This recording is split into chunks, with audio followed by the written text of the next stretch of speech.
Last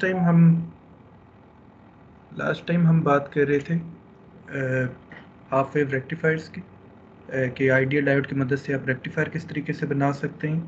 so the main job of the rectifier was to convert a zero average value wave form into a non zero average value wave form.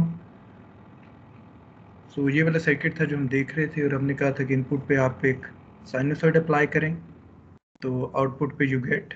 सो इस sinusoid की average value zero है। सो इस zero average value wave form की जगह आपको एक non zero average value wave form output पे मिल रही थी। सो दिस एक्सरसाइज 4.3 में हमें कहा जा रहा है कि determine the DC component of V out, which means कि वी आउट की आपने एवरेज वैल्यू निकालनी है।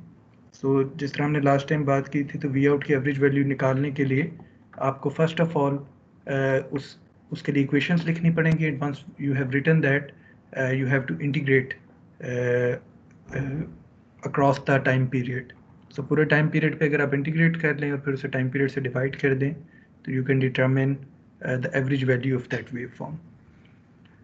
सो लास्ट टाइम हमने ये भी बात की थी कि इसमें एवरेज वैल्यू चेंज नहीं होगी डिपेंडिंग ऑन कि आपने क्या t is equal to zero reference आपने कहाँ पर चूज़ की है। सो वी डिसाइडेड कि t is equal to zero के लिए this is the convenient choice. So if this is t is equal to 0, then this must be t by 2, time period by 2, and this must be capital T. So to determine the average value, V out average निकालने के लिए हमें इस time period के ऊपर इसको integrate करना है 0 to capital T, V out of t dt. So if we compute this integral, we are able to determine the average value waveform, average value of this waveform. So V out average is 1 by time period, integral 0 to time period V out of t dt. So from the figure one can see that कि 0 से capital T by 2 तक 0 से capital T by 2 तक इसकी value non zero है और capital T by 2 से T तक आप देख सकते हैं यहाँ पर कि the value is 0. So we can split this integral in two parts. So 0 से T by 2 के लिए हम इसको कह सकते हैं साइन से लिख सकते हैं as VP sin omega t. So this is valid for 0 till capital T by 2, and from T by 2 till capital T we can write it as 0. So let's break this integral into two parts. 0 till capital T by 2 के लिए आप ये use कर लें, T by 2 से capital T तक आप 0 value substitute कर दें। So let's do that. So यहाँ पर आप देख सकते हैं कि since इस इंटरवल के लिए कैपिटल T by 2 से T तक के लिए this value is 0, so you are left with just this integral 1 by capital T integral 0 to capital T by 2 Vp sin omega t dt. So इसको integrate कर लें। Integrate you know कि sign का integral जो है वो minus को sign है। सो इसमें चूंकि ओमेगा टी आ रहा है तो माइनस को sine omega T divided by omega आप कर देंगे। सो इसको इंटीग्रेट कर लें। तो और यहाँ पर ये लिमिट्स को हम सब्सटीट्यूट कर देंगे। So let's put in the limits here. So limits को पुट करेंगे और फर्दर सिंप्लीफिकेशन यहाँ पर की जा सकती है सिंस ये T omega can be written as T 2 pi f which is equal to T 2 pi divided by capital T. So this is equal to 2 pi.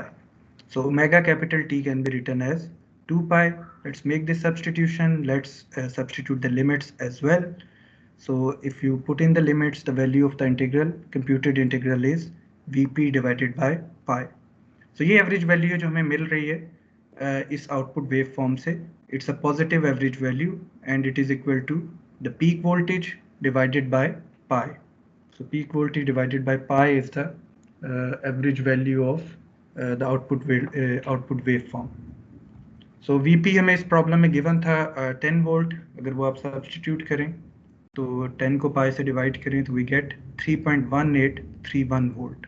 So this is the average value possible from this waveform, which means कि इसके बाद जब आप filtering के steps करेंगे और regulation के steps करेंगे जो कि हम लेटर ऑन देखेंगे तो you will get the resulting DC as some value lower than this particular value 3.1831 से आपको कोई कम DC वैल्यू यहाँ पर मिलेगी। ठीक है, तो ये एक्सरसाइज 4.3 थी जो लास्ट टाइम हम कर रहे थे। अब हम आगे चलते हैं। सो नेक्स्ट हमारा जो टॉपिक है वो आपका है diode logic gates. So next application, अभी हमने एक एप्लीकेशन देखी है आइडियल डायोड की, एक एप्लीकेशन हमने देखी है कि आप रेक्टिफायर के तौर पे यूज़ कर सकते हैं। एंड सेकंड एप्लीकेशन जो हम देखना चाह रहे हैं वो आपके डायोड लॉजिक गेट्स हैं। सो जिस तरह डिजिटल लॉजिक के कोर्स में आप पहले भी देखते आए हैं, सो आपके पास एंड गेट्स होती हैं और गेट्स होती हैं।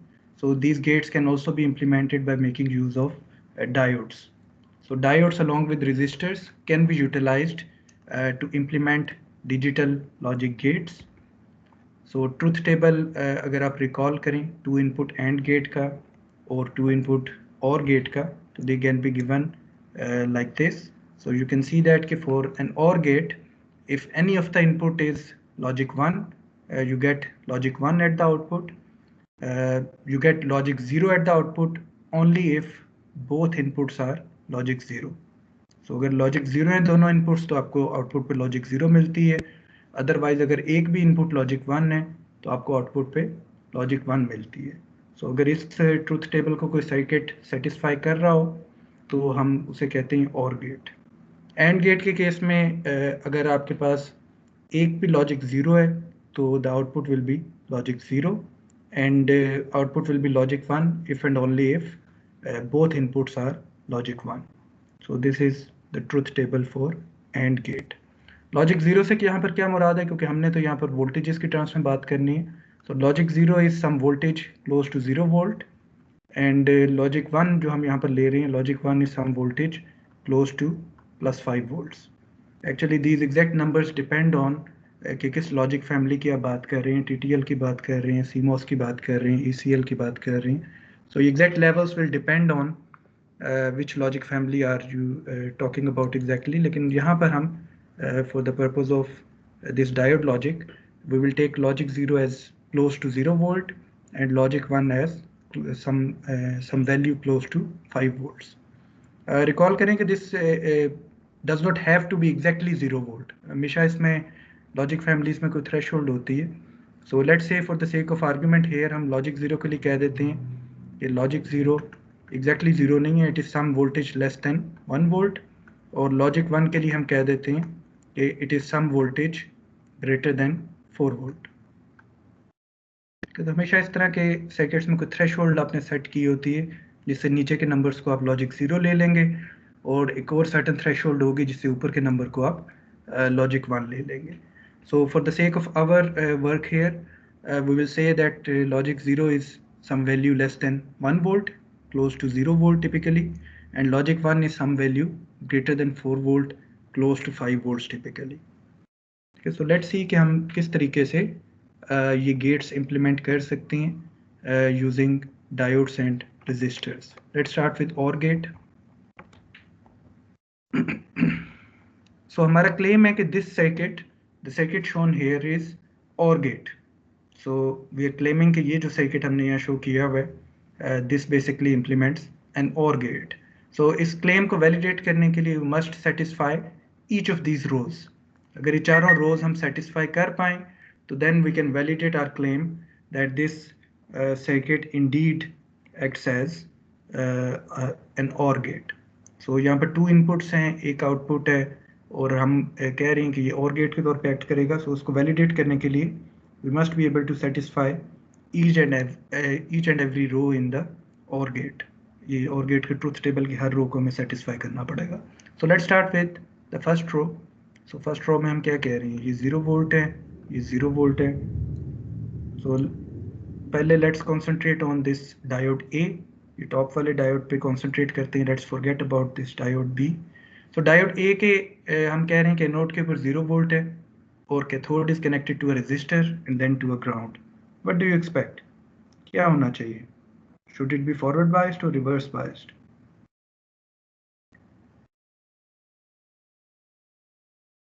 Sir forward biased. तो इसको अगर मैं अलग से मैं ड्रॉ कर लूँ, तो ये सिचुएशन है। अभी जस्ट हम एक्चुअली इसको ब्रेक इस तरह कर नहीं सकते, लेकिन just for just to understand things, इस किस्म की सिचुएशन में what do you expect?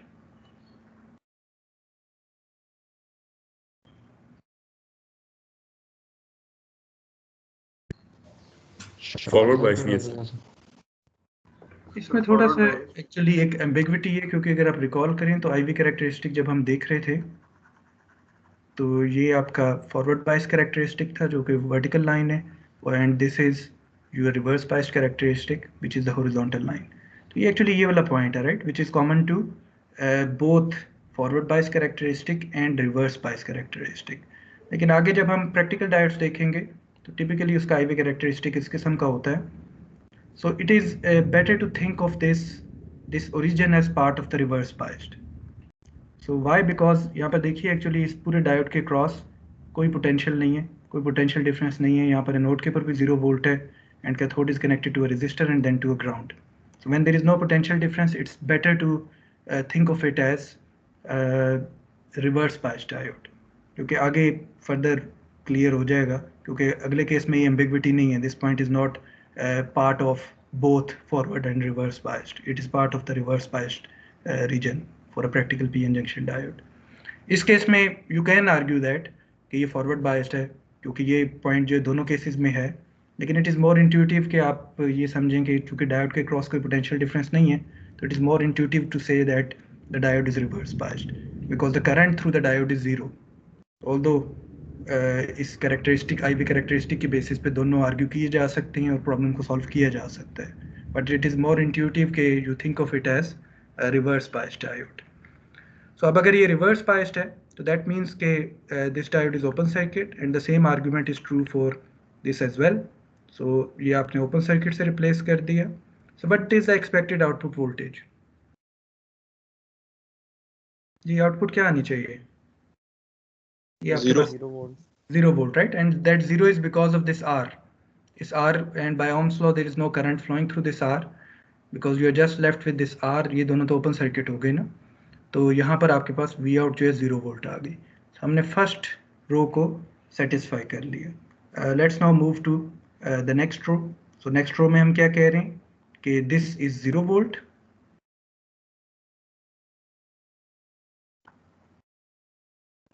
So VA हम कह रहे हैं कि 0 वोल्ट है और VB हम कह रहे हैं कि 5 वोल्ट है। जी व्हाट डू यू एक्सपेक्ट? दोनों डायोड्स का क्या स्टेटस होना चाहिए? ऊपर वाली रिवर्स ये रिवर्स होगा जी और बी फॉरवर्ड होगा। एग्जैक्टली। तो डायोड ए जो है आपके पास रिवर्स बायस्ड है and diode B is forward biased. So diode A के लिए आप ओपन सर्किट से डायोड को रिप्लेस कर दें और डायोड बी के लिए आप शॉर्ट से रिप्लेस कर दें। जी what is the expected output here? Output क्या आनी चाहिए? सर आउटपुट 0 होगी। 5 वोल्ट्स, राइट? बिकॉज 5 वोल्ट्स क्यों आएगी? Because this is a short circuit and now this whole thing is the same node. अब एक ही नोड है और एक पर्टिकुलर नोड पे एक ही वोल्टेज आपको मिलती है। So V Y is now 5 volts. So 5 volts को हम लॉजिक 1 कह रहे हैं, तो ये आपकी रो 2 सेटिस्फाई हो गई। व्हाट अबाउट रो 3? रो 3 भी आप देख सकते हैं सिमिलर केस है, राइट? सिर्फ थोड़ा रोल इनका रिवर्स हो गया इन दोनों डायोड्स का। सो रो 3 के केस में what are we saying? Row 3 के केस में हम कह रहे हैं कि this is 5 volts, this is 0 volts. जी क्या होना चाहिए डायोड ए को, डायोड बी को? ऊपर ए वाला सर हमारे पास फॉरवर्ड बायस होगा और जो बी है वो हमारे पास रिवर्स होगा। तो एग्जैक्टली ये आपके पास फॉरवर्ड बायस हो गया, इसे हमने शॉर्ट से रिप्लेस कर दिया। ये आपके पास रिवर्स बायस्ड हो गया, इसको हमने ओपन से रिप्लेस कर दिया और आउटपुट इस डायोड ए की वजह से आपके पास आउटपुट आ गई 5 वोल्ट्स। तो this satisfies the third row as well. Fourth row में देखिए, फोर्थ रो में आप क्या एक्सपेक्ट करेंगे?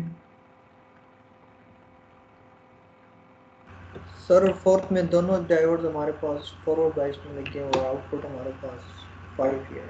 आप देखते हैं कि दोनों डायोड्स फॉरवर्ड बायस्ड हैं, सो both the diodes can be replaced by short circuit and output is 5 volts because of both these diodes. अच्छा, आप वो केस कंसीडर कर लेते हैं कि जिस केस में हम कह रहे हैं कि actually these voltage will never be exactly the same. ये वोल्टेजेस एग्जैक्टली सेम नहीं होंगी, ये वोल्टेजेस में स्लाइट डिफरेंस होगा। और हमने कहा है कि 4 से अगर ग्रेटर है, 4 और 5 के बीच में है, तो that is acceptable, that will be considered as logic 1। So let's see this case now कि this is actually let's say 5 volts and this is 4 volts. जी what do you expect? Sir ये acceptable है, अगर इसका हम average लेंगे तो हमारे पास तकरीबन 4.5 आता है। नहीं, इसकी एवरेज हम क्यों लेंगे?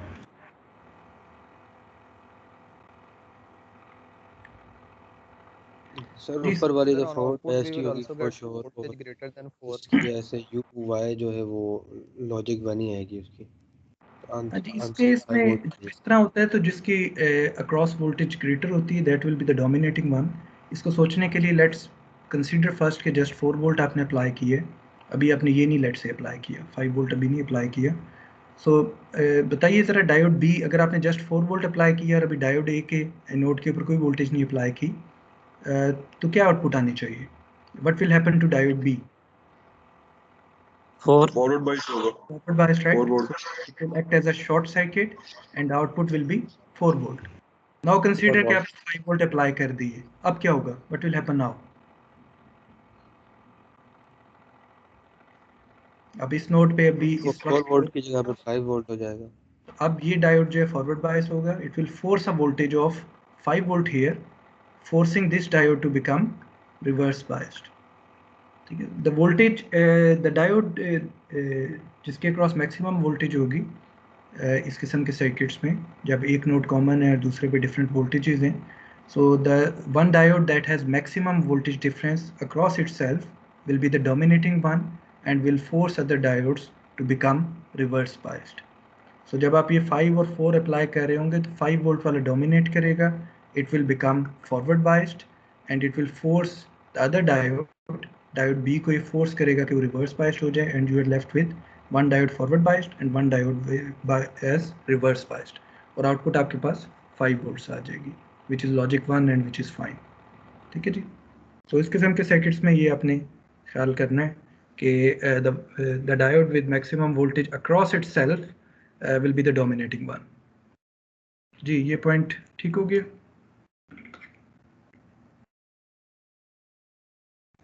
Yes sir. ओके, ये हमने एंड गेट की बात सॉरी और गेट की बात कर ली है। नेक्स्ट हम एंड गेट देख लेते हैं। सो और गेट के केस में हमने चूंकि चारों रोज को सेटिस्फाई कर दी है ट्रुथ टेबल की, चारों rows have been satisfied, so that means this is a valid circuit for OR gate implementation. So next let's take a look at AND gate. So we are claiming that this circuit is an AND gate, which means we must be able to satisfy all the 4 rows of the truth table. So let's start with row 1. So row 1 में हम कह रहे हैं कि 0 volt है and this is 0 volt. Ji, what do you expect? यहाँ पर देखिए दोनों डायोड्स के जो कैथोड्स हैं वो 0 वोल्ट पे हैं और एनोड्स जो हैं they are connected to a resistor and then to 5 volts. What do you expect, क्या स्टेटस, क्या स्टेट होनी चाहिए? Should these be forward biased or reverse biased? Sir, forward biased. जी, इसको फॉरवर्ड बायस होना चाहिए because you can see that कि 5 volt का कोई part as a consequence of Ohm's law will appear at the anode. So cathode is already 0 volts, so there is a potential difference in the right direction, right? Anode is most probably at higher potential relative to the cathode, so there is a tendency for current flow. So both the diodes are forward biased. This one is forward biased, this one is also forward biased. So for the purpose of analysis we can replace each with a short circuit. So each can be replaced by a short circuit. So what should be the output? उससे 0 will be the output. 0 volt will be the output because ये चूंकि आपने short से replace कर दिया, so this whole thing is the same node now, क्योंकि ये पूरे के ऊपर 0 वोल्ट आपको नजर आ रहा है। So this whole thing is the same node, so as a consequence you get 0 volt at the output. So we have seen के first row is being satisfied. Let's take a look at the second row. Second row की बात कर लेते हैं अब। So second row में हम कह रहे हैं कि input A is logic 0, input B is logic 1, which means input A is 0 volts. Row 2 की बात हो रही है, input B is 5 volts. जी, क्या स्टेटस होना चाहिए दोनों डायोड्स का? सर टॉप वाला फॉरवर्ड बायस्ड होगा और नीचे वाला रिवर्स बायस्ड होना चाहिए। जी बिल्कुल, टॉप डायोड फॉरवर्ड बायस्ड है because there is a potential difference diode B is reverse biased because आप देख सकते हैं इस साइड पे 5 वोल्ट है, इस साइड पे 5 वोल्ट है, सो उसके क्रॉस उस तरह से पोटेंशियल डिफरेंस नहीं बन रहा, so this must be reverse biased. So this must be reverse biased and can be replaced by an open circuit for the purpose of analysis. So जो आपका equivalent circuit आया, you are just left with this VA जो कि 0 volt है, and now this whole thing is the same node, so the output is again 0 volts. ठीक है, this is because of diode A. Diode A की वजह से ये 0 volt जो है output पे translate हो रही है and you are getting 0 volt at the output. So ये row 2 भी satisfy हो गई. रो 3 आप देख सकते हैं एग्जैक्टली सेम है, राइट. डायोड ए और बी का रोल जो है इंटरचेंज हो जाएगा, otherwise the case is exactly the same. Row 4 देख लेते हैं. रो 4 में हम कह रहे हैं कि आप लॉजिक 1 अप्लाई कर रहे हैं और लॉजिक 1 अप्लाई कर रहे हैं दोनों इनपुट्स के ऊपर. सो लेट्स सी के इस केस में क्या आपके पास रिजल्ट्स आते हैं. So you have logic 1, you have logic 1. जी क्या कहते हैं सर? दोनों हमारे पास सर अभी फॉरवर्ड रिवर्स बायस्ड होंगे जी, दोनों रिवर्स बाइस्ड हैं क्योंकि कोई पोटेंशियल डिफरेंस नहीं है इनके across. So this is open circuit, this is open circuit, so open circuit because both are reverse biased. So what should be the output then? Sir output will be 1 क्योंकि वहाँ से जो potential difference इस तरफ से बचेगा वो इस तरफ जाएगा ही नहीं, तो वी वाई पर ही अपेयर होगा. तो किसकी वजह से यहाँ पर क्या आ जाएगा? 5 वोल्ट्स आ जाएगा, राइट. सो ये 5 वोल्ट्स आप देख सकते हैं इस पावर सप्लाई की वजह से आ रहा है because the equivalent circuit is just this, बाकी सारा कुछ तो, और ये आपकी वी वाई है. ये तो डिस्कनेक्ट हो गया ना because this is open circuit, this is open circuit, so you are left with just this circuit. And because there is no current flow through the resistor R, so by Ohm's law there is no voltage drop across the resistor, and as a consequence this 5 volt will appear at Vy.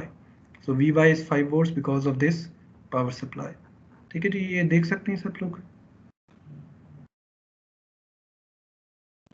अच्छा, इसमें आप दूसरा case भी ज़रा consider कर लेते हैं. Let's say ये 4 वोल्ट है, ये 5 वोल्ट है. जी ज़रा बताइए, ये भी अब लॉजिक 1 है, ये भी लॉजिक 1 है, तो आउटपुट पे असूलन लॉजिक 1 आनी चाहिए, लेकिन किस वजह से आ रही है? Let's take a look. जी कौन सा इस अगेन देखें, इसमें anodes of the both diodes are common और कैथोड्स के ऊपर डिफरेंट वोल्टेजेस हैं.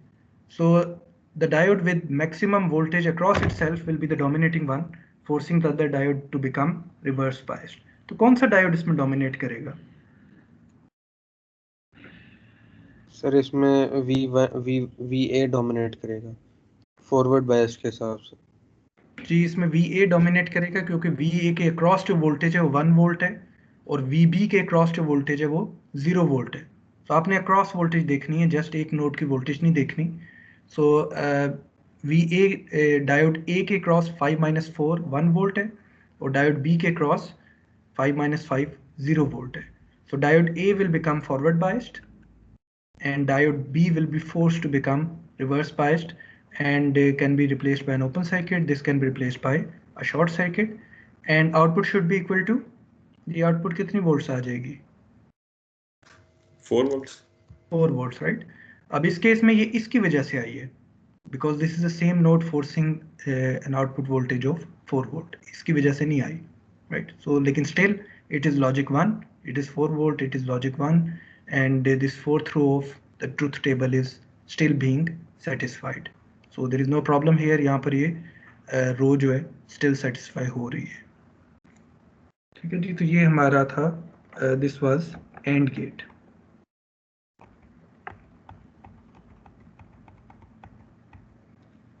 तो इस तरीके से आप डायोड्स की मदद से you can implement logic gates, and gates आप बना सकते हैं और गेट्स आप बना सकते हैं. And this idea is very easily extendable. That means कि you can just put an additional diode here और आपने यहाँ पर ये एक एडिशनल डायोड आपने यहाँ पर एक्स्ट्रा प्लेस किया and you get a 3 input और गेट. सिमिलरली यहाँ पर भी एक एडिशनल डायोड आपने प्लेस किया and you get a 3 input and gate. Further एक और डायोड यहाँ पर प्लेस कर दें तो you get a 4 input OR gate. यहाँ पर एक और डायोड आप प्लेस कर दें तो you get a 4 input AND gate. So the idea is easily extendable. So इस आइडिया को easily आप extend कर सकते हैं. आपको अलग-अलग ये मल्टीपल 2 input AND gate के सर्किट्स लगा के और उन्हें फिर कैस्केड करने की ज़रूरत नहीं है. it is very easily extendable by just adding another diode. So ये आपका 4 input OR gate बन गया, and this one circuit B is a 4 input AND gate. So idea can be easily extended. और जितनी भी inputs के आपको AND gates OR gates चाहिए आप implement कर सकते हैं diodes और resistors की मदद से. Okay, next हम देख लेते हैं आपकी एग्जांपल 4.2 है. सो अभी तक जो हमने केस देखा है उसमें हमें क्लियरली नज़र आ रहा था, हमने सर्किट को देखते ही हमें पता लग गया कि कौन से डायोड फॉरवर्ड बायस्ड हैं, कौन से रिवर्स बायस्ड हैं. या तो वो हमने सर्किट देखे हैं जिसमें जस्ट एक ही डायोड प्रेजेंट था, या फिर हमने इस किस्म के मल्टीपल डायोड सर्किट्स देखे हैं जिसमें मल्टीपल डायोड्स तो थे लेकिन उनकी कोई एक नोड कॉमन थी, एक नोड उनमें कॉमन थी और दूसरी नोड के ऊपर भी एग्जैक्ट वोल्टेजेस पता थी. सो हमने देख लिया कि जिसके क्रॉस मैक्सिमम पोटेंशियल है that is the dominating one and that will become forward biased forcing rest of the diodes to become reverse biased. So in circuits जो अभी तक हमने देखे इनमें बड़ा ऑब्वियस था, आप सर्किट को देखते ही readily you were able to determine के whether the diode is forward biased or reverse biased.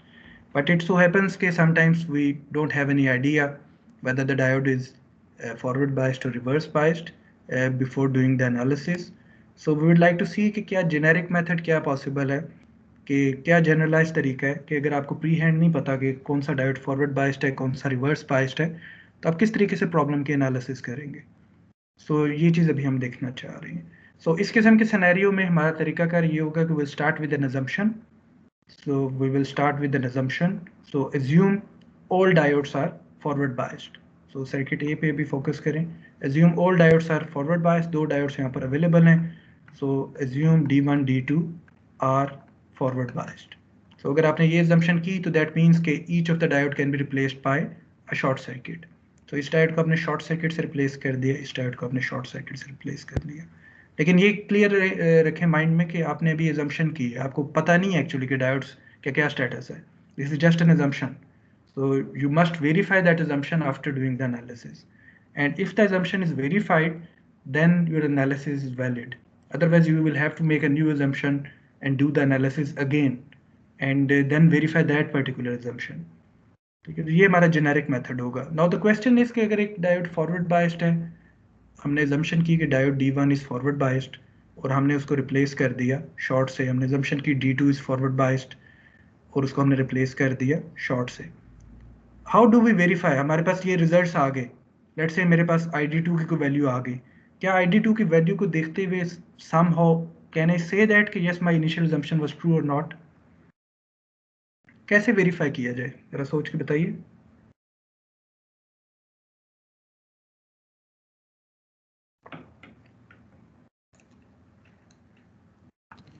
Sir potential difference is मतलब 20 वोल्ट का पोटेंशियल डिफरेंस है, दैट मींस कि ये फॉरवर्ड बायस्ड ही है, तो ये करंट यहाँ से फ्लो करता हुआ जा रहा है रेजिस्टर्स के थ्रू. करंट के That साइन does से हम not mean- वेरीफाई कर सकते सर करंट की वैल्यूज फाइंड करके और हैं करंट के Node. साइन से. जी करंट के क्या क्या होना चाहिए, करंट पे सर पॉजिटिव करंट होना चाहिए. पॉजिटिव करंट होना चाहिए. Exactly. So that is the indicator कि हमारी इनिशियल assumption ट्रू है.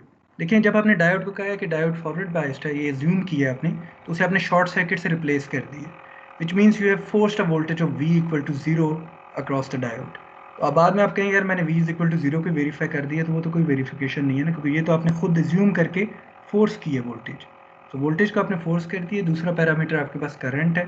सो करंट के बेसिस पे you are able to conclude. So if the current is positive, क्योंकि करंट हमने इस पोलैरिटी के साथ, इस कन्वेंशन के साथ वोल्टेज और करंट डिफाइन किए. सो एंड पे अगर आप करंट निकालते हैं एनालिसिस करके और करंट आपके पास पॉजिटिव आ जाता है, तो देन यू कैन कंक्लूड कि yes my initial assumption was okay और वो ट्रू हो गई. अगर करंट नेगेटिव आ जाता है तो इनिशियल assumption इज इनकरेक्ट. ये जो दो सर्किट्स यहाँ पर आपको नज़र आ रहे हैं, पार्ट ए और पार्ट बी, ये इसी पॉइंट को एम्फेसाइज करने के लिए कहे गए हैं.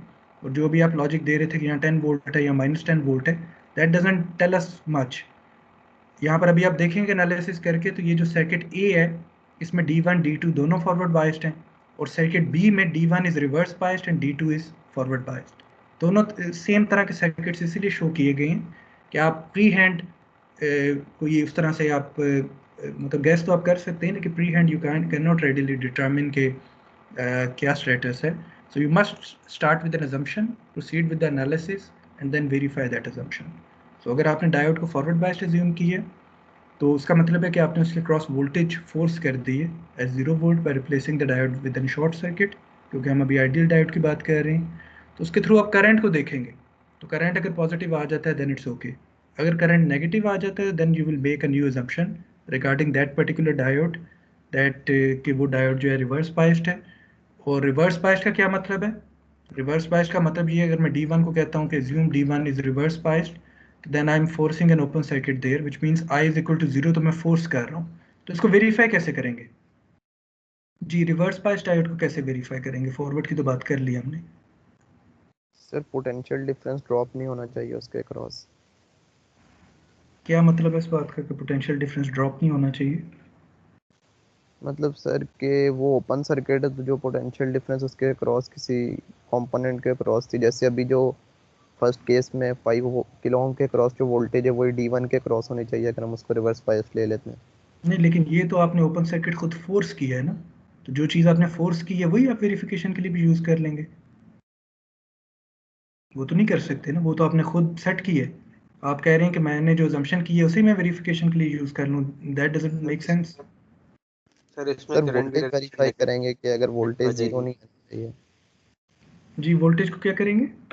सर वोल्टेज जीरो नहीं होनी चाहिए उस डायोड के क्रॉस। जी, कोई और देगा इनपुट इसमें?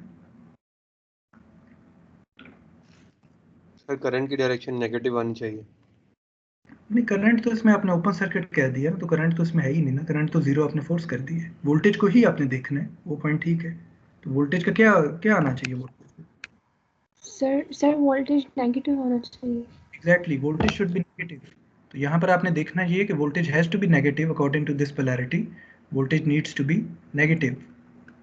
तो this will be used for verification. You can't use the same thing जो कि आपने फोर्स की है वही आपके यार मैंने वेरीफाई भी उसी से कर लिया, वो तो आपने खुद फोर्स कर दी है ना। तो जो दूसरा पैरामीटर है that has to be utilized here. So अगर आपने रिवर्स बायस्ड की assumption की है, डायोड को ओपन सर्किट से रिप्लेस किया, तो I इज इक्वल टू 0 तो आपने सेट कर दी है।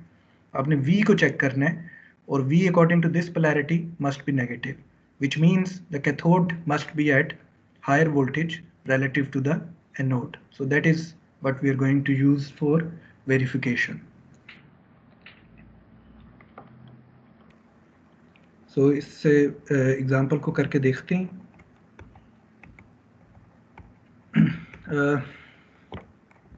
आई थिंक इसको हम फिर कंटिन्यूटी में करते हैं। Let's have a short break और फिर we will do this example in continuity.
Okay then continue करते हैं जी। ये स्क्रीन विजिबल है?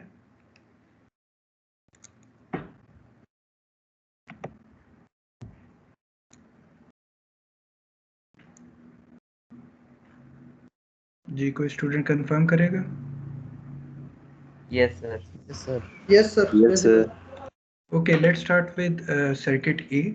सर्किट ए से स्टार्ट लेते हैं। जो भी हमने जेनेरिक प्रोसीजर की बात की है, let's apply that. So circuit A के केस में हम अपना जेनेरिक प्रोसीजर अप्लाई करते हैं। Let's start with an assumption. Assume D1 and D2 are forward biased, which means each of them can be replaced by a short circuit, or in other words, the voltage across each diode is equal to 0 volts since we are using ideal diode model at this time. So ये आपने कर दिया, ये आपने short circuit से replace कर दिया। This current is ID2। इस करंट को हम I कह रहे हैं या ID1 भी आप कह सकते हैं, डायोड D1 का करंट है। And this is some current that can be determined by Ohm's law. So let's start by determining ID2. अब यहाँ पर जरा देख के बताइए, सिंस ये ग्राउंडेड है राइट, तो अब ये पूरी चीज एक ही नोड है। So what should be the voltage at this node B and what should be the voltage V?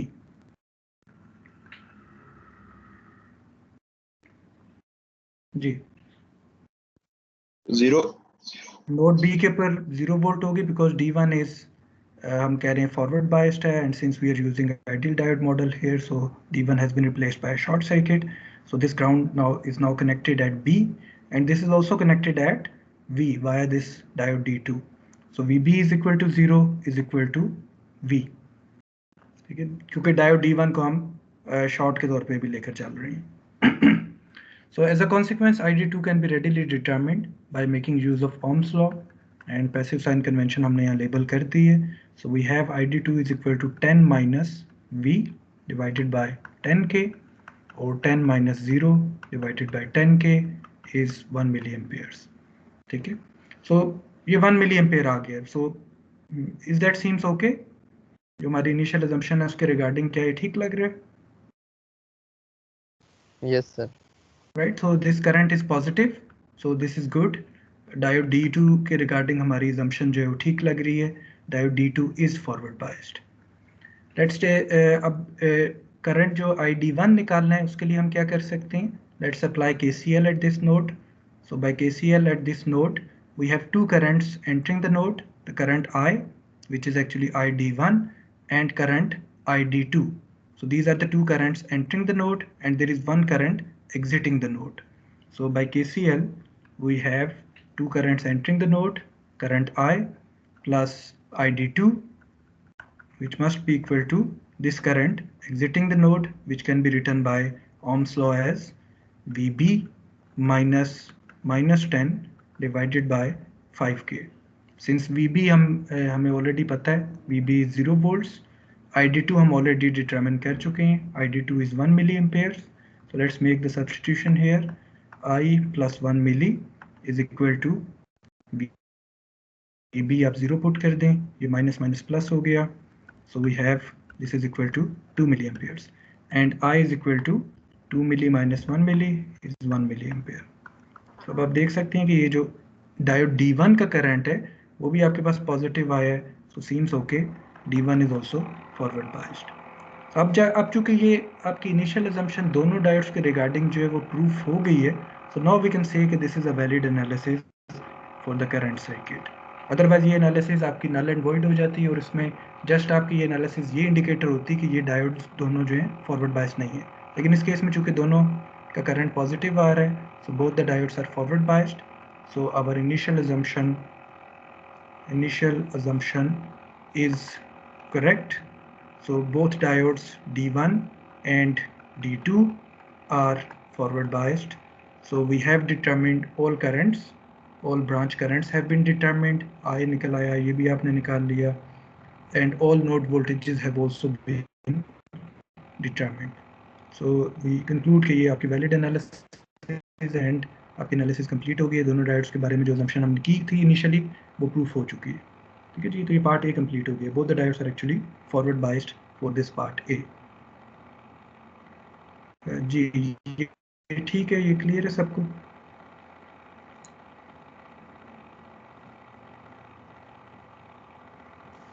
Okay फिर अब yes sir.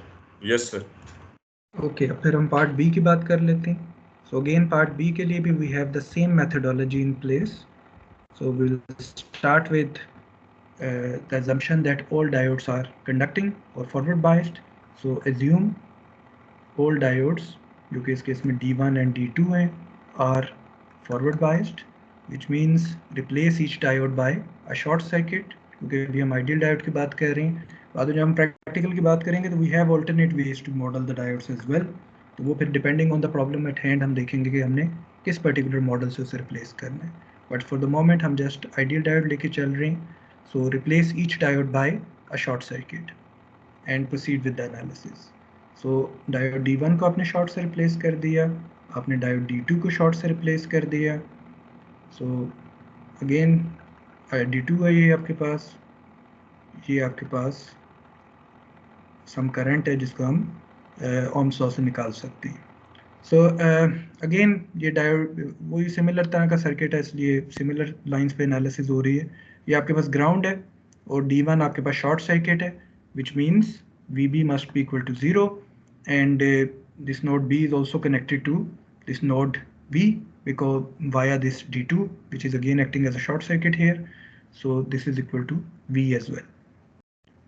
So by Ohm's law across the 5K resistor one can determine ID2 as equal to 10 minus V and V is 0.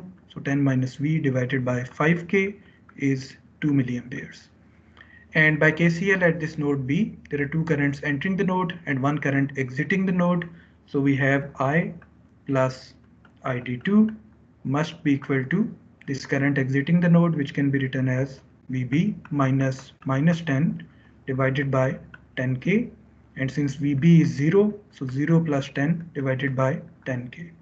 ID2 हमें पता है 2 milliamps हम निकाल चुके हैं. So 10 by 10K is 1 milliamps. ये मिली या किलोज ये सारे हमेशा लिखा करें, अदरवाइज वो एंड पे आप मिस कर जाते हैं और वो 1 मिली और 1 एम्पियर में बहुत फ़र्क है. सो मेक श्योर कि ये आप साथ साथ लिखें, यूनिट्स को साथ साथ लिखें. So here you we can see that के this is 1 milli minus 2 milli is equal to minus 1 milli ampere. जी क्या आप कहते हैं आप D2 और D1 के स्टेटस के बारे में? D2 के केस में तो करंट पॉजिटिव है, राइट? सो D2 seems okay.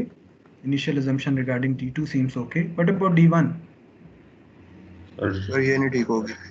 ठीक है, तो ये आप देख सकते हैं कि नेगेटिव आ गया, which means D1 is definitely not forward biased. Is not forward biased. D1 forward biased नहीं है, D2 के रिगार्डिंग हमारी इनिशियल assumption जो है वो सेटिस्फाई हो रही है.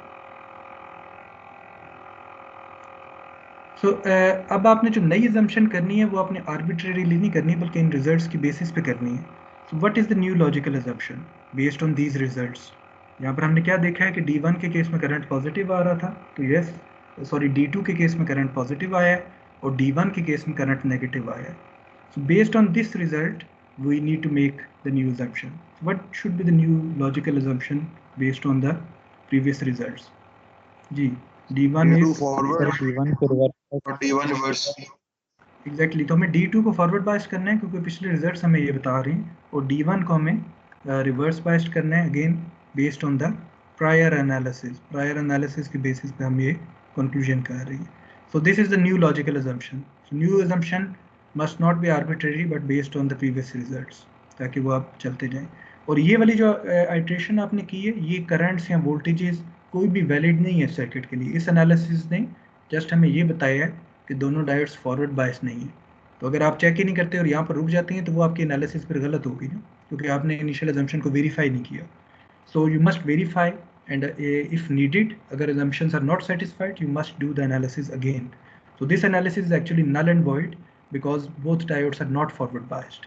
So we have to make a new assumption, proceed with the analysis and then verify that assumption again. वो assumption भी गलत हो सकती है. तो अभी भी जब हम एनालिसिस करेंगे तो हम D2 के लिए चेक करेंगे कि उसका करंट पॉजिटिव आना चाहिए, और D1 के लिए हम चेक करेंगे कि उसके कैथोड को हायर वोल्टेज पे होना चाहिए relative to the anode.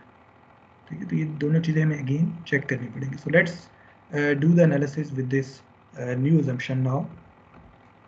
So new assumption हमारी है D1 is reverse biased and D2 is forward biased. So replacing D2 by a short circuit and replacing D1 by an open circuit. So हमारे पास जो यहाँ पर circuit आ गया फिर this is 5K, this is ID2, ये हमने short से diode D2 को रिप्लेस कर दिया, ये आपकी नोड B है और ये आपके पास 10K है और -10 वोल्ट है. नोट करें कि D1 को चूंकि हमने ओपन सर्किट से रिप्लेस कर दिया तो मैंने यहाँ पर उसे शो नहीं किया, ठीक है, because it has been replaced by an open circuit and this ground doesn't really have a role now, so this has been replaced by an open circuit. ठीक है, सो ये अब आपका सर्किट है जिसकी आपने एनालिसिस करनी है जी. तो इसकी एनालिसिस कर लेते हैं. अब देख सकते हैं आपके यहाँ पर एक ही पाथ है करंट का, right. So this current through 10K resistor must also be ID2. ठीक है, एक ही है ना, सेम एक ही पाथ है. There are no alternate paths here. So by KCL, this is current entering, this is current exiting the node B. So they should be the same. So ID2 is the current through the entire branch. जी, अब इसकी analysis हम करना चाहते हैं तो let's apply KCL here. Sorry, KVL here. KVL apply कर लेते हैं. एक ही लूप है, उसके लॉन्ग KVL apply कर लेते हैं. So we have 10 volt. 10 plus minus plus minus plus minus, so 10 equals 5K ID2 plus ये प्लस माइनस है, फिर ये भी उसी पोलैरिटी के साथ है 10K ID2 प्लस, अगर मैं इसे प्लस माइनस की पोलैरिटी से लेता हूँ तो मुझे नेगेटिव लिखना पड़ेगा, so -10 volt. So by KVL देखिए ज़रा, ये KVL से मैंने लिखा है. Do you agree with this expression? जी, KVL से लिख सकते हैं आप इस तरह से.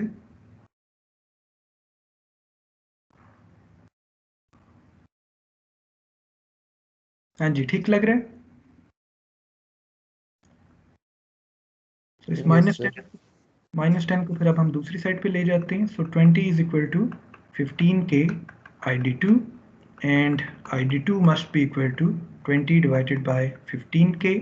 अगेन ये K's और मिलीज लाजमी लिखें, अदरवाइज डेफिनेटली मिस्टेक होगी और ऑब्वियसली ये रिजल्ट इसका 1.33 मिली एम्पेयर्स है. अगर आप इसको जस्ट 1.33 लिख देंगे तो वो फिर मुझे काटना पड़ेगा, because there is a 1000 times का डिफरेंस है 1.33 मिली में और 1.33 एम्पेयर्स में. तो ये देखिए D2 का करंट अगेन पॉजिटिव आ गया. So the diode is forward biased. We are okay here regarding our initial assumption. So ID2 is fine. D1 को वेरीफाई करना है तो क्या करना पड़ेगा हमें? D1 के केस में देखिए, D1 के एनोड की वोल्टेज तो हमें पता है, कैथोड के ऊपर हमने वोल्टेज निकालनी है और cathode voltage is actually VB. So if we determine VB अगर हमें पता लग जाए तो फिर हम देख लेंगे. और VB is चूँकि cathode voltage, so VB is cathode voltage and anode voltage is 0 volts, so VB must be greater than the anode voltage. If the cathode voltage is greater than the anode voltage, then we can safely say that the diode D1 is reverse biased. So VB निकाल लेते हैं जी. VB कैसे निकालें? इस node की voltage कैसे निकाली जा सकती है? सर वोल्टेज डिवाइडिंग रूल लगा दें. वोल्टेज डिवाइडर तो यार यहाँ पर लगाना जरा मुश्किल नहीं, सर जो क्योंकि 5 किलो ओम के क्रॉस वोल्टेज, सॉरी सर जो 5 किलो ओम वाले रजिस्टर के क्रॉस वोल्टेज है. एग्जैक्टली. तो ओम्स लॉ लगा लें किसी भी रजिस्टर के क्रॉस, 5K पे लगा लें या 10K पे लगा लें, तो that will get the job done. यहाँ पर वोल्टेज डिवाइडर से आप कर सकते हैं, लेकिन फिर आपको इसको इनकाउंटर करना पड़ेगा, वो जस्ट आपको इसके क्रॉस देगा. इट्स बेटर कि आप जस्ट ओम्स लॉ सिंपल के साथ रिलेट करें, ओम्स लॉ लगा लें. So let's apply Ohm's law across this 5K resistor. So we have 10 minus VB is equal to 5K ID2 or 10 minus 5K ID2 is equal to VB. ID2 हम already निकाल चुके हैं, it is 1.33 milliamperes. Make the substitution here. So VB आपके पास यहाँ से आ जाएगा 3.35 volts. So this is VB. पर देख के बताइए VB को क्या डायोड 1 के केस में, डायोड 1 का केस क्या प्रूफ हो रहा है यहाँ पर? Is diode 1 reverse biased? Yes sir. Yes sir. ये देखिए ये 0 वोल्ट्स है और ये 3.35 वोल्ट्स है. So the cathode of this diode D1 is at higher voltage relative to the anode, which means जब हम इस तरीके से जो हम define कर रहे थे पहले voltage plus here minus here V, so this branch voltage will become negative. ये V अगर आप इस तरीके से निकालें तो it will be equal to 0 minus 3.35 volts. So V is minus 3.35 volts, and as a consequence the diode D1 के case में हमने prove कर लिए. So this implies, this and this figure implies that D1 is reverse biased. So we have verified. So अब हम कह सकते हैं कि analysis complete हो गई है. So इस किस्म के circuits में जब आपके पास multiple diodes हैं, you don't know prior to the analysis and you can't see it readily, तो don't वो वैसे ही ना कह दें कि कौन सा diode. Start with the proper analysis. So start with the assumption that all diodes are forward biased. So उस पहली iteration के बाद आपको idea होगा कि क्या status होना चाहिए. तो next assumption आप पहली iteration की basis पे रखेंगे, and then again you will verify the analysis, और again वो analysis अगर गलत होती है तो फिर से आप करेंगे. So वो करते जाएंगे जब तक आपकी analysis जो है, जब तक आपकी assumption satisfy नहीं हो जाती. ज़्यादातर केसेस में दूसरे assumption satisfy हो जाती है, लेकिन बाज़ केसेस में दूसरी भी satisfy नहीं होती और आपको थर्ड iteration भी करनी पड़ सकती है. So analysis will be completed when you have verified your initial assumption. तो जस्ट आपने पहली एनालिसिस की और आपने फिर प्रॉब्लम को छोड़ दिया तो वो फिर आपने काम पूरा नहीं किया. ठीक है, अब आपकी एनालिसिस कंप्लीट हुई है because both these assumptions have been satisfied. So this was example 4.2. जी इसमें कोई क्वेश्चन हो तो बताइए, वरना फिर हम आगे चलें.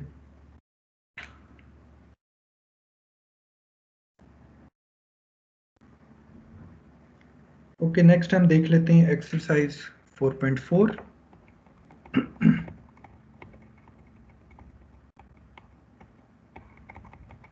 जी इसमें सिंपल है, ज़रा बताइए. लेट्स स्टार्ट विद सर्किट ए. जी जल्दी से बताते जाइए क्या स्टेटस है इनका.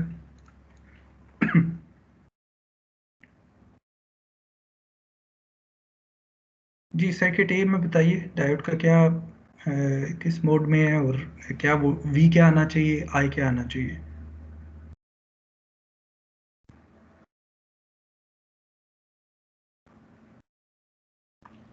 सर I2 होगा और ये फॉरवर्ड बायस्ड होगी.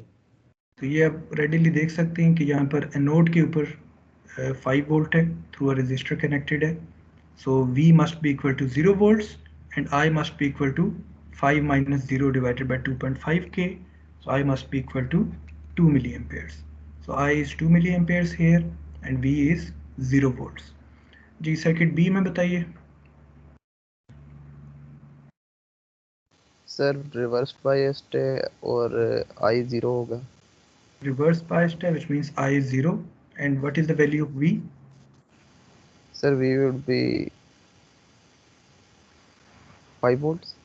5 volts, right? Because देखिए यहाँ पर ये नोड वोल्टेज जो है 5 volts है. ये ओपन सर्किट है तो ये node voltage will be 5 volts. And this branch voltage is defined as, ये जो V है, it's a branch voltage. It is defined as this node voltage minus this node voltage. So 5 minus 0 is 5. So V is 5 volts. Circuit C में ज़रा बता दीजिए. जी circuit C में क्या कहते हैं.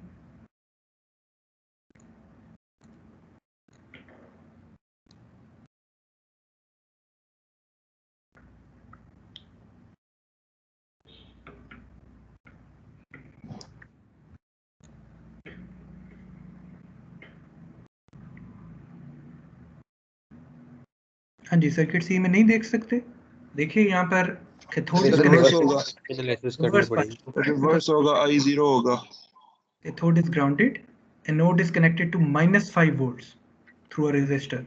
सो I must be equal to 0. And ये node voltage की क्या वैल्यू होगी. Let me call it Vx. जी इस नोड वोल्टेज की क्या वैल्यू होगी. -5. एंड देन ब्रांच वोल्टेज की क्या वैल्यू होनी चाहिए. सर -5. ब्रांच वोल्टेज भी -5 है. दोबारा देखिए. सर प्लस सर 5 होगा, प्लस माइनस 5 5. होगा. बिकॉज V के केस में आपने ये करना है, प्लस वाले से माइनस करना है. 0 minus -5. So V is equal to +5 volts. ठीक है जी. तो ये आपने ख्याल रखना है कि ब्रांच वोल्टेज और नोड वोल्टेज में फ़र्क है. यू हैव टू सी के कौन से की क्या वैल्यू है। जी सर्किट डी में बता दीजिए। सो फॉरवर्ड बाइस होगा। Forward biased right. So which means we तो सीधा सीधा जीरो आ गया ना, इसके क्रॉस तो वोल्टेज नहीं है। आई की क्या वैल्यू होनी चाहिए? सर 2 सो मिलियम्पियर। 2 पैसिव साइन कन्वेंशन आप देख सकते हैं कि आई के केस में 0 माइनस 5 डिवाइडेड बाय 2.5 के, सो ये प्लस 2 मिलियन पेयर्स आ गया, which is okay. So again इसमें भी वो जो जेनेरिक, जी सॉरी क्वेश्चन, जी अगेन इसमें भी आप जेनेरिक मेथड भी लगा सकते हैं कि लेट्स से मैं इसमें कोई गलत अजम्पशन ले लेता है, इसमें मैं कहता है कि फॉरवर्ड बायस्ड है, तो आप देखें कि यहाँ पर एंड पे करंट आपका नेगेटिव आ जाना था। तो ऑब्वियसली वो ज़रूरत नहीं है क्योंकि यहाँ पर वैसे ही नज़र आ रहा है, but generic method is still applicable here. Generic method can still be applied here. जी ये वाली एक्सरसाइज 4.4 ई है, देख के बताइए ज़रा इसमें क्या होगा डायोड्स का status. Let me call this diode A, diode B, diode C. जी कौन से डायोड्स फॉरवर्ड बायस्ड हैं, कौन से रिवर्स बायस्ड हैं? B and sir C diode reverse bias. जी B and C are reverse biased and A is forward biased, because हमने पहले ही बात की है कि इस केस में ये नोड कॉमन है और इस नोड के ऊपर वोल्टेजेस भी गिवन है। तो इस किस्म की ओरिएंटेशन में you can readily see that के one of the diode will be dominating one and will force other diodes to become reverse biased. So only diode A is forward biased and B and C are reverse biased. So this will be open circuit and this will be open circuit, and this is forward biased. So since we are using ideal diode model, so this has been replaced by a short circuit. जी तो output voltage आपकी क्या आ गई फिर? Sir 3 volt. 3 volts and I is equal to 3 minus 0 divided by 1K is 3 milliamperes. तो ये आपके पास result आ गया। तो इस किस्म की एप्लीकेशंस के लिए ख़ासतौर पे पावर इलेक्ट्रॉनिक्स के पॉइंट ऑफ व्यू से हम डायोड्स डिज़ाइन किए जाते हैं which are capable of handling large currents and are suitable for applications where you require to switch between multiple DC sources. For example, अगर आपके घर में सोलर पैनल भी अवेलेबल है, वापडा भी अवेलेबल है और लेट्स से यूपीएस भी है, तो you can set the priority. So solar panel अगर 24 वोल्ट बैटरी सिस्टम है तो उस केस में फॉर एग्जांपल सोलर पैनल की वोल्टेज आप 27 वोल्ट सेट कर सकते हैं, and then you can set WAPDA से associated voltage can be set to 26 volt, and then you can set जो UPS की voltage है that you can set for example 25 volt. So depending on which of the sources are available, you have set the priority here. Here you are saying if all the three sources are available, give the priority to 27 volt solar panel. तो अगर solar panel available है, दिन का time है और वो enough electricity generate कर रहा है, तो then you like to power your house based on those solar panels. If solar is not available, night का time है या cloudy weather है, तो then you like to power up using the WAPDA. और अगर दोनों चीज़ें अवेलेबल नहीं है तो फिर आप यूपीएस पे करना चाहते हैं। सो मल्टीपल डीसी सोर्सेज अगर आपके पास अवेलेबल हो तो you can set there priority and use this sort of circuit to switch among them based on which of these is available.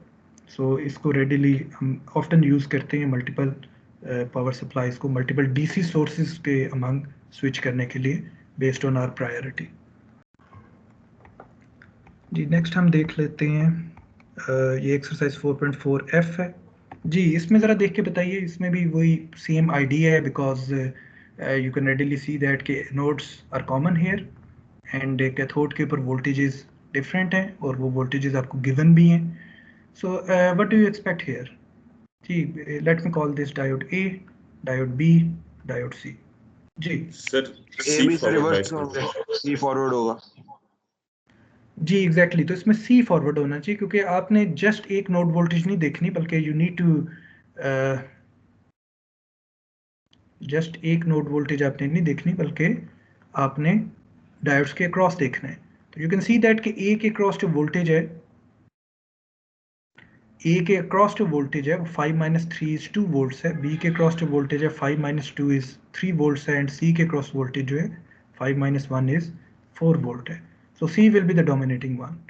So C will be the dominating one. C will become forward biased. Rest of the two diodes will be reverse biased.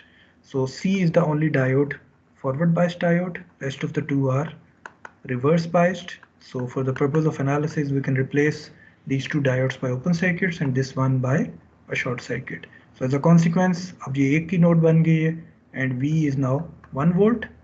So V is equal to 1 volt, and current using the passive sign convention, I is equal to 5 - 1 divided by 1K is 4 milliamperes. तो ये आपकी analysis होगी इस circuit में. So V is 1 volt and I is 4 milliamperes.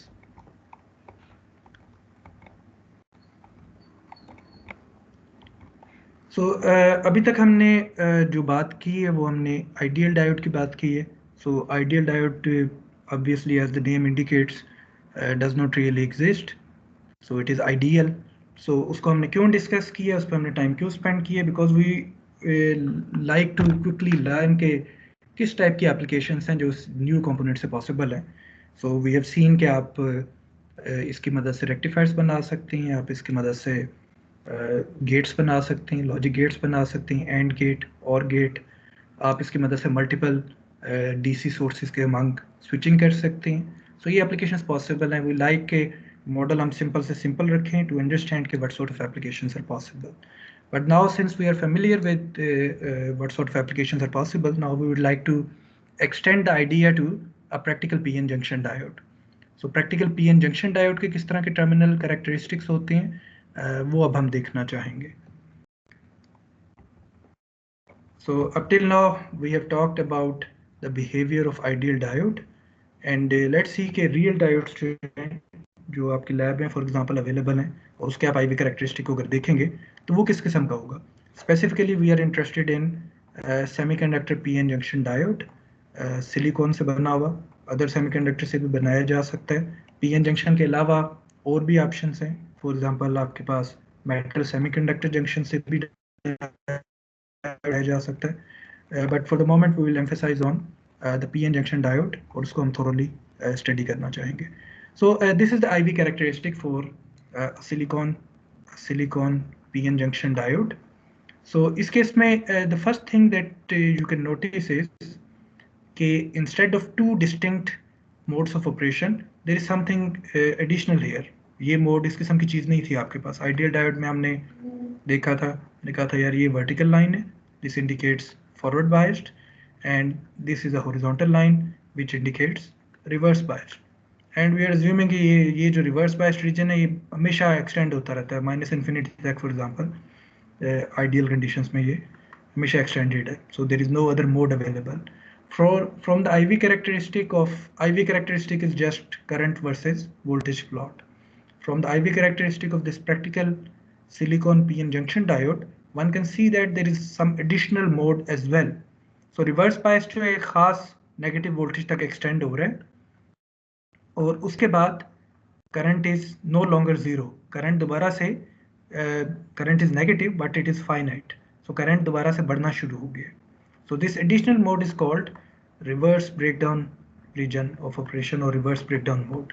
इसको हम reverse breakdown mode कहते हैं. सो रिवर्स बायस्ड मोड जो है इसमें वो एग्जिस्ट कर रहा है, वो एक्सटेंड हो रहा है up till a certain negative voltage, and उस नेगेटिव वोल्टेज के बाद you are getting reverse breakdown mode. ये आपका फॉरवर्ड बायस रीजन है. फॉरवर्ड बायस रीजन में भी जो चेंज आप नोट कर रहे हैं वो again it is in the first quadrant, but it is not exactly at this Y axis. Current axis के ऊपर ये लोकेटेड नहीं है बल्कि शिफ्टेड है, ये शिफ्टेड है, right. So actually sort of this ये यहाँ तक जो है सॉर्ट ऑफ एन एक्सटेंशन है of the reverse bias region because current is still zero here. So forward bias region is still in the first quadrant, लेकिन वो exactly vertical line नहीं है. अभी इसका हम जूम्ड इन व्यू देखेंगे तो यू विल फाइंड आउट कि this is actually exponential characteristic.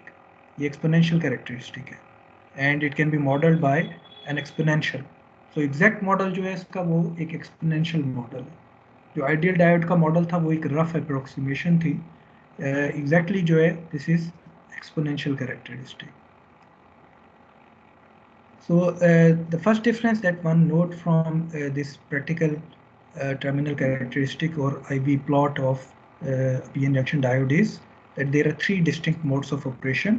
There is forward biased mode available है आपके पास, and there is reverse biased. The diode can be reverse biased. The diode can be forward biased. The diode can be reverse biased, and also the diode can operate in reverse breakdown region. So also the diode can be used in reverse breakdown region. So practical diodes के case में हमारे पास ये तीन possibilities हैं. So we will later on इन तीनों को हम detail में देखेंगे. रिवर्स ब्रेकडाउन की जो मेन एप्लीकेशन है, कुछ डायोड्स हैं जो ख़ास तौर पे बनाए जाते हैं for continuous operation in reverse breakdown region. We call them Zener diodes. And the Zener diodes की main application is as a voltage regulator. So voltage regulator is, हम डिटेल में देखेंगे voltage regulator को later on, और ये भी देखेंगे कि Zener diodes को आपने किस तरह से यूज़ करना है as a voltage regulator. But at this time एक generic simple idea उसका ले लेते हैं. So voltage regulator is some circuit. Voltage regulator is some circuit जिसको आपने एक इनपुट DC वोल्टेज अप्लाई की है और उससे आपने एक आउटपुट वोल्टेज एक्सट्रैक्ट किए और वो किसी लोड RL को आपने अप्लाई किए. So in spite of the changes in input voltage and in spite of the changes in load की करंट में, स्पेसिफिकली लोड करंट में changes, in spite of the changes in the supply voltage, in spite of the changes in load current, the voltage regulator's job is to maintain the output voltage at a specific level. For example इसकी क्या need है, आप अगर cell phone की example लें, so cell phone के case में इसमें बैटरी है, right. So there is a DC battery here and depending on के बैटरी कितनी चार्ज है, there will be some variation in the input DC voltage. तो depending on the charge level of the battery, so battery की voltage may vary. For example let's say 5 volt से लेके let's say 6 volt तक very करती है. Let's say वो 6 volt है जब वो फुली चार्ज है, और जब वो ड्रेन होती जा रही है तो आहिस्ता आहिस्ता वो लेट्स से कम होके 5 वोल्ट हो गई है. सो वोल्टेज रेगुलेटर की जॉब ये है कि इस बैटरी के इनपुट वोल्टेज के चेंज के बावजूद भी ये आउटपुट वोल्टेज को मेंटेन रखे. लेट्स से कि वोल्टेज रेगुलेटर आपने डिज़ाइन की है at 3 volt output voltage. So in spite of this change between 5 volt and 6 volt, the job of the voltage regulator is to maintain the output voltage fixed at 3 volts. Similarly, आप किसी cell phone की आप example लें, तो अगर आप additional circuitry इस battery के ऊपर कनेक्ट कर देते हैं by switching on wifi, by switching on Bluetooth, और बाय प्लेइंग सम, और by doing some gaming for example, जिसमें processor will draw more current, so sort of you are changing the load current. तो अब load current को change कर रहे हैं. So depending on कि आपने कितना लोड करंट सेट किया हुआ है, so in spite of that change in load current, the voltage regulator must be able to fix this voltage at a specific value. So voltage regulator is some circuitry that will maintain the output voltage in spite of the changes in supply voltage and in spite of the changes in load current. So ये changes होनी है, and voltage regulator will ensure कि इन changes के बावजूद भी आपकी output voltage maintained है at a certain value. For example यहाँ पर हमसे कह रही हैं कि 3 वोल्ट पे मेंटेन्ड है.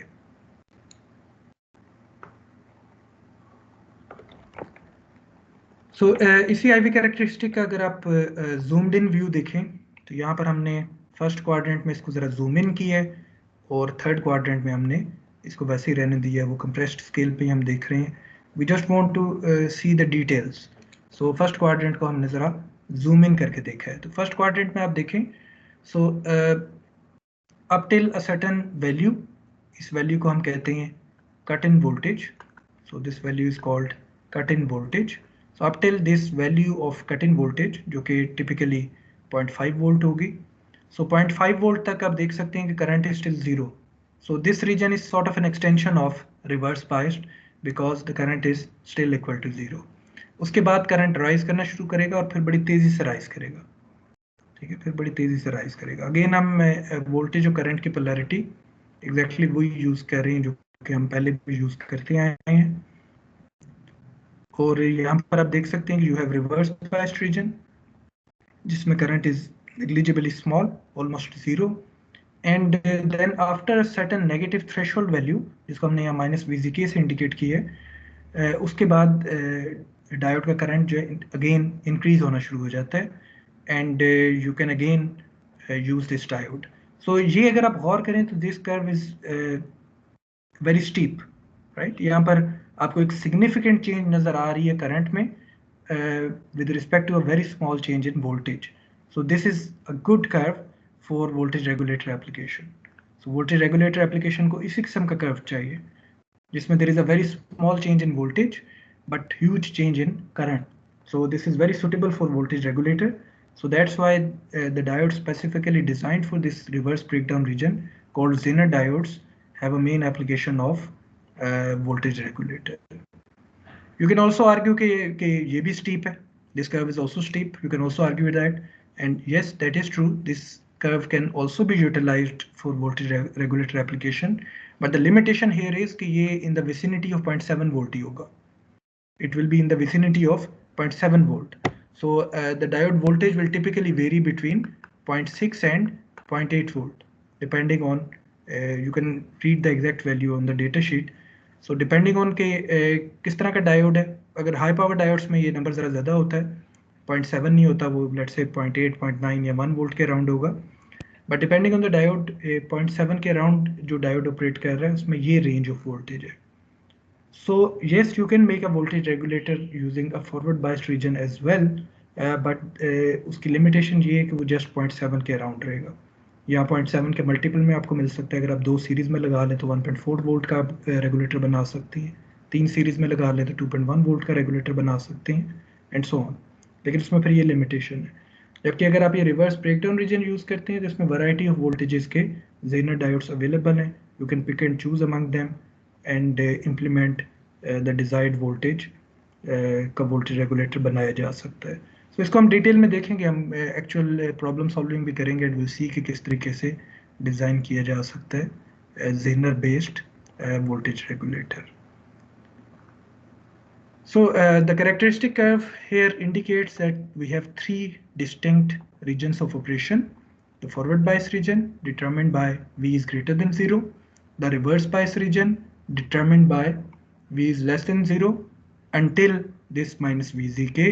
जब आप -VZK से मजीद नेगेटिव जाएंगे तो you will enter into the reverse breakdown region. So reverse breakdown region is determined by V is less than -VZK. जी देखिए ज़रा इस प्लॉट में इन टर्मिनल कैरेक्टरिस्टिक्स में कोई क्वेश्चन हो आपका? जी एनी क्वेश्चन? -VZK की वोल्टेज है, ये हर डायोड के लिए डिफाइंड होता है? सॉरी किसकी बात दोबारा रिपीट कीजिएगा?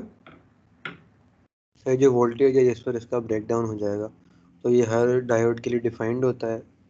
जी ये जेनर डायोड के लिए स्पेसिफिकली डिफाइन किया जाता है, बाकियों के लिए इतना क्लियरली डिफाइन नहीं होता। बाकियों के लिए एक्चुअली टिपिकली आप स्पेसिफाई करते हैं peak inverse voltage. Zener diode के लिए नॉर्मली आप इस मोड को चूज करते हैं डिलिबरेटली और इसमें ऑपरेट करते हैं। बाकी जो नॉर्मल डायोड्स हैं उनके लिए you tend to avoid this region of operation, और वो रीजन एग्जैक्टली डिफाइन नहीं होता, लेकिन आपको पीआईवी आपको गिवन होती है which is called peak inverse voltage. So peak inverse voltage is the maximum reverse voltage that you can apply across a reverse biased diode. Peak inverse voltage is again maximum reverse voltage that can be applied safely across that diode. उसके बाद guaranteed नहीं है, diode may be damaged. So because normal diodes are not designed for reverse breakdown region of operation, only Zener diodes are designed for reverse breakdown region of operation. So if you are planning to operate the diode for reverse breakdown, choose a Zener diode. तो उसके लिए आपको Jenner diode choose करना चाहिए। बाकी diodes के case में you will make sure कि वो आप पीआई जो आपके सर्किट है उसके पहले आप एनालिसिस कर लेंगे एंड यू मेक श्योर कि वो पीआई रिवर्स वोल्टेज कभी भी पीआईवी को अप्रोच ना करे। टिपिकली आप कुछ सेफ्टी फैक्टर भी रख लेते हैं उसमें। तो टिपिकली आप डायोड ऐसा चूज करेंगे जिसकी पीआईवी जो है ट्वाइस हो आपकी रिक्वायर्ड पीआईवी से, फॉर एग्जांपल तो इस तरह आप सेफ्टी मार्जिन रख लेते हैं और वो आप अप्रोच नहीं करते। और सिमिलरली फॉरवर्ड बायस रीजन के केस में आप इंश्योर करेंगे कि maximum current handling capability exceed ना हो डायोड की, मैक्सिमम करंट हैंडलिंग कैपेबिलिटी। तो ये दो चीज़ें विच यू मस्ट इंश्योर अगर आप नॉर्मल डायोड यूज़ कर रहे हैं। अगर आप जेनर यूज़ कर रहे हैं तो उसमें इशू नहीं है, उसमें आप एक स्पेसिफिक आप ब्रेकडाउन में हमेशा ऑपरेट कर सकते हैं।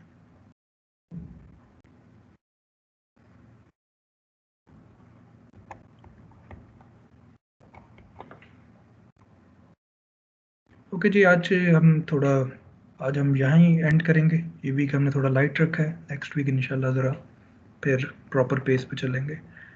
Any question in this?